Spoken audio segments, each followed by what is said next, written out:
Subscribe करें हमारे YouTube channel साधना gold को और पाएं वीडियोस सबसे पहले।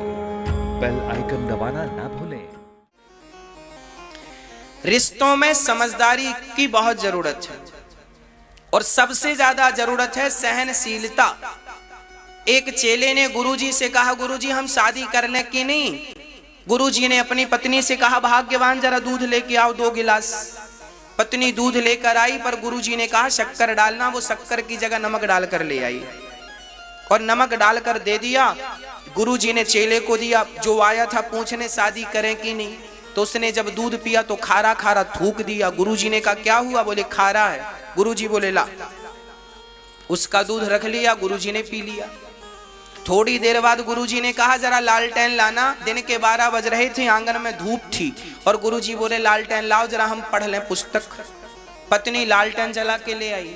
अब वो आदमी पूछने आया था मैं शादी करूं कि नहीं, वो समझ लिया हे भगवान ये दोनों बुढ़ा बुढ़ी पागल है।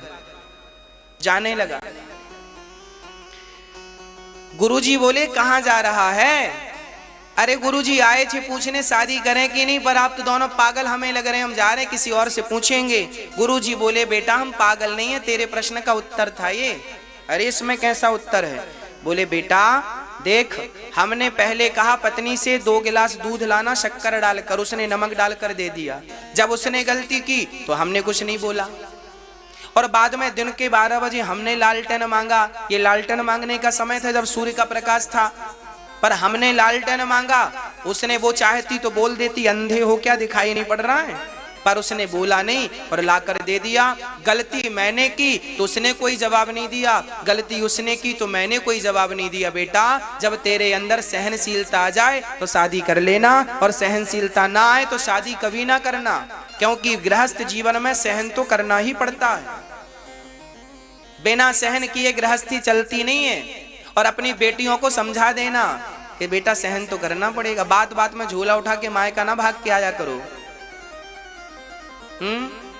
और ये माताएं आजकल की बड़ी अलग प्रकार की हैं।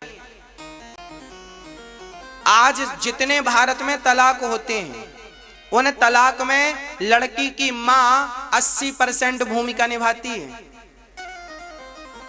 आज जितनी लड़कियों के बहन बेटियों के घर बर्बाद होते हैं, तलाक की बात कर रहा हूं मैं, डिवोर्स की बात कर रहा हूं। इस डिवोर्स में लड़की की मां का हाथ 80% होता है।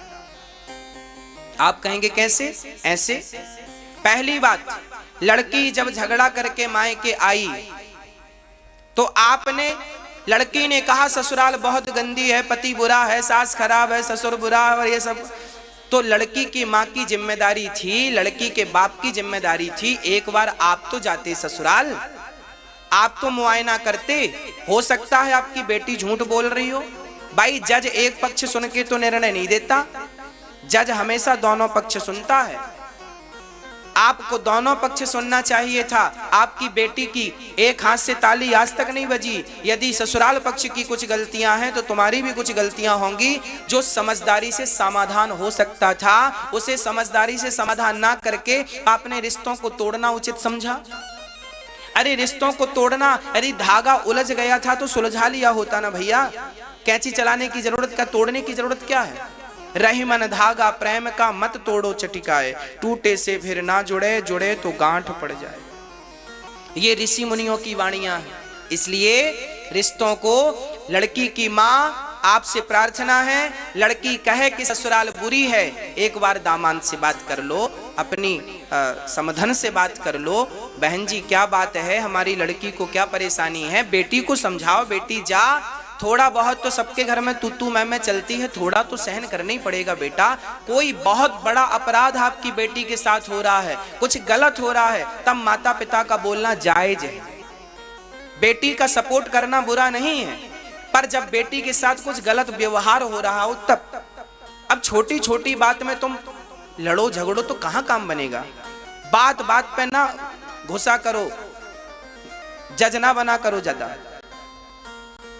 हाँ, उनको लड़ने दो, थोड़ा सा सुलझने दो उनको। छोटे छोटे बच्चे आपस में लड़ते हैं, फिर एक होके खेलने लग जाते, फिर झगड़ा करते हैं। तुम कहां कहां जाके उनका सुलझाना करोगी?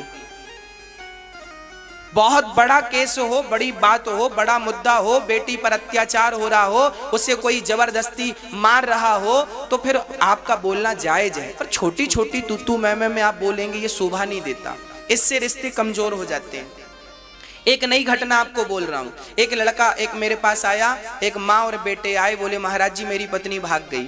कहाँ भाग गई? बोले मायके चली गई, माँ के पास है। मैंने कहा क्यों चली गई? बोले वो कहा करती थी हमें जरा ज्यादा घुमाओ, होटल में जाके खिलाओ, और हम इतने बड़े आदमी नहीं है कि होटल में रोज रोज खवाएं, तो भाग गई। और माँ ने कागज भिजवा दिए, तलाक दो बेटी को, तुम होटल में खिलाते नहीं हो। अब लो, कैसी माँ होगी वो, भाग्यवान राम जाने, जो बेटी का इस सपोर्ट में पक्ष बेटी का सपोर्ट कर रही है कि बेटी को दामाद होटलों में खिला नहीं रहा है। अरे भाई, जिसका जितना चादर है उतना ही तो पांव पसारेगा। मेरी हैसियत नहीं है 5 स्टार होटल में खाने की, तो नहीं खिला पाऊंगा। ये अब लड़की की मां ने कागज भिजवा दिए, तलाक दो। अब बताओ, ऐसे ऐसे मूर्ख भी भारत में ही पाए जाते हैं। ऐसी ऐसी माओं से मैं प्रार्थना करता हूं कि आप अपनी बेटियों के पांव में कुल्हाड़ी ना मारें। आपस में झगड़ा ना करो, बस मेरा केवल निवेदन ये है। पूरी कथा का सार है, प्रेम से रहो बस। जंगल में 2 शेर थे, एक शेर जवान था, एक शेर बुढ़ा था। हाँ, जंगल में 2 शेर थे, एक बुढ़ा था, एक जवान था। दोनों में बड़ी दोस्ती थी। एक दिन पता नहीं क्या हुआ, दोनों में झगड़ा हो गया, दोनों में फूट पड़ गई, अलग अलग रहने लग गए। एक दिन बूढ़ा शेर कुछ ज्यादा ही बुढ़ा हो गया, तो जंगली कुत्तों ने घेर लिया। जंगली कुत्तों ने मारना चाहा, तभी उसका वही दोस्त जवान शेर आ गया और उसने कूद करके सारे कुत्तों को भगाया और अपने मित्र की रक्षा की।